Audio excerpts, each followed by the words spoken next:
Although I wasn't introduced to an instrument in middle school, I was exposed to a different form of music, choir.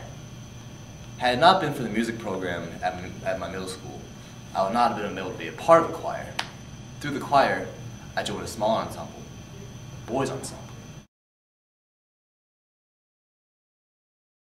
It was interesting that we had music with the specialist, which my mother was, once every 2 weeks.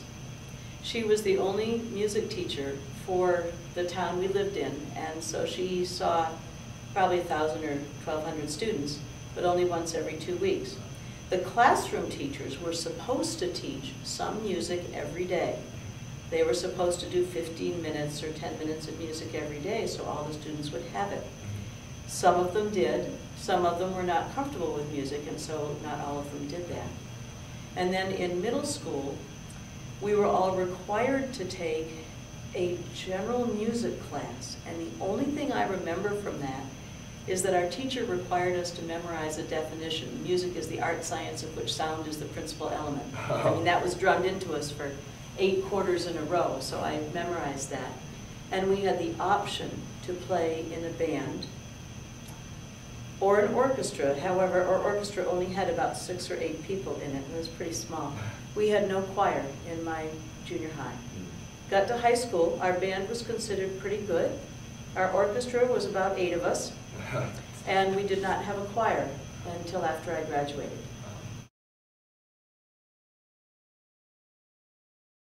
Oh yes, yeah, huge. You know, the difference is there's more time spent on the music, and there's people working with it that are comfortable with it. In Ann Arbor right now, most of the students get general music twice a week in the elementary school for approximately 30 to 35 minutes. And that's much better than having it once every 2 weeks. It's also, the difference though is that the classroom teacher is not expected to do any of the specials. And many years ago, they were expected to know more and do some visual art and some of the music and some physical education on a daily basis. So it would depend on who you had for a teacher at that time. You also have to remember there's a lot more history to teach now than there used to be, so the classroom teachers have to do more of that. There's more science to teach now because there's more science that people know. So I think there's a different demand on the classroom teacher's time. In terms of the middle school and the high school, today it depends on what district you're in, what you have available to you. We are still fortunate in Ann Arbor that we've been able to keep a relatively strong music, art, PE program, and there are some districts in the state that don't have as much as we do.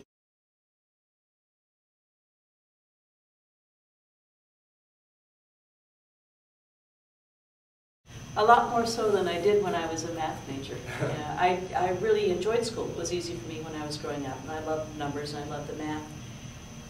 And music wasn't as important to me, I didn't think. But being a music teacher and seeing all the things we can do and seeing the students' reactions in my classes, I really feel that music does something for you. There's something very special, and you would know this as a string player, being in a quartet where you're all playing different parts, but you have to synchronize that and be in harmony. It's really amazing. Being in a group or a room where you've got singing or playing going on, those vibrations are healthy. All those harmonies do something physically to our bodies. Music is something where you have to cooperate with other people. As more and more people now spend time on computers and we can look up information just looking at our little laptop or the screen and you get focused here, we have a tendency not to speak with other people, not to interact. We do it through email, you do it through chat rooms, you go on YouTube. But music, making music together is something that's very special. And it teaches you cooperation, it teaches you to listen, it teaches you respect of other people. Focus. Incredible focus, And I feel so strongly now that music is very important to the whole person. Professor Elliott and Mrs. Westerman are just two of the many influences in my musical background. The interviews I conducted brought new perspectives to me pertaining to how music education in the public schools differ between different districts, the importance of music education in a young student's growth, and the potential for music education to open doors to new musical languages and opportunities. I have personally experienced the benefits of a full and rich public music program, and it would be a shame if future generations were denied such benefits.